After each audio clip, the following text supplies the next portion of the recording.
The second type of reaction that we'll discuss is the elimination reaction. Elimination reaction, also known as dehydrohalogenation. In this, when what is this elimination reaction? That when an alkyl halide is treated with alcoholic KOH, then the products formed are alkene plus KBr plus H2O.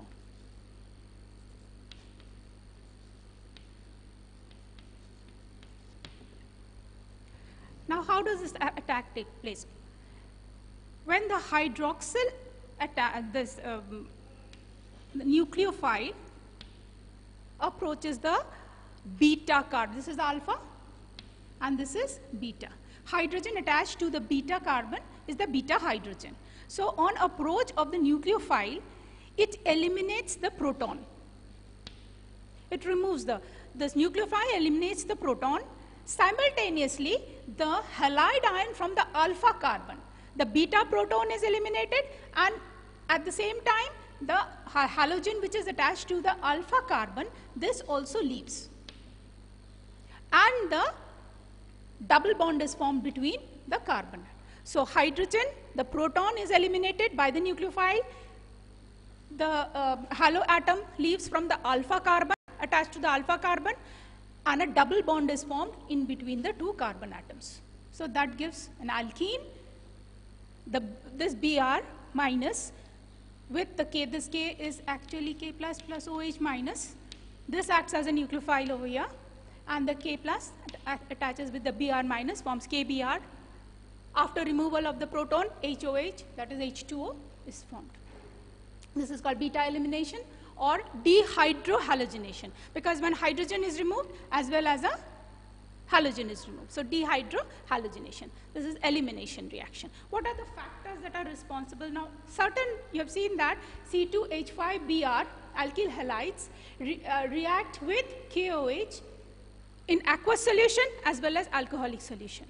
So, the polarity of the solvent matters. Low polar solvent, that is alcoholic solution, will give an alkene. And aqueous solution of KOH, that will give an alcohol. The product will be alcohol. So, what are the elimination and substitution? Let us see what favors this. High temperature. Temperature should be high in elimination.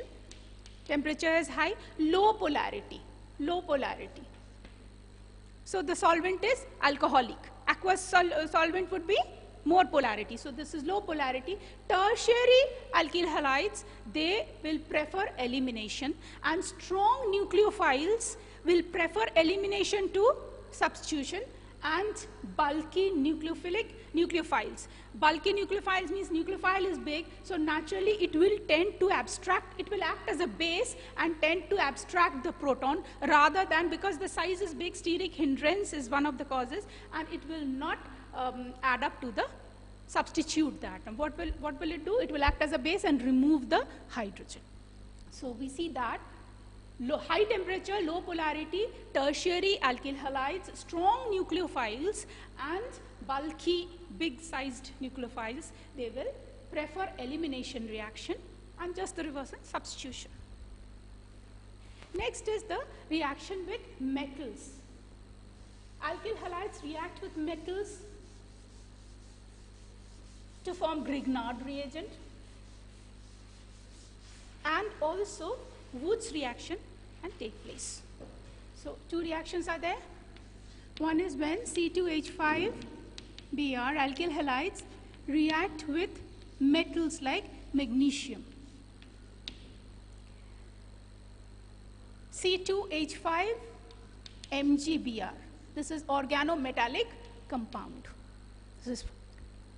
Then C2H5 or say CH3Br plus sodium metal in presence of, this is also in dry ether, condition is dry ether, and here also the condition is dry ether. So, CH3Br reacts to give ethane. 2 NABR. So 2 reactions with metals and total 3 sets of reactions: nucleophilic substitution reaction, elimination reaction, and reaction with metals.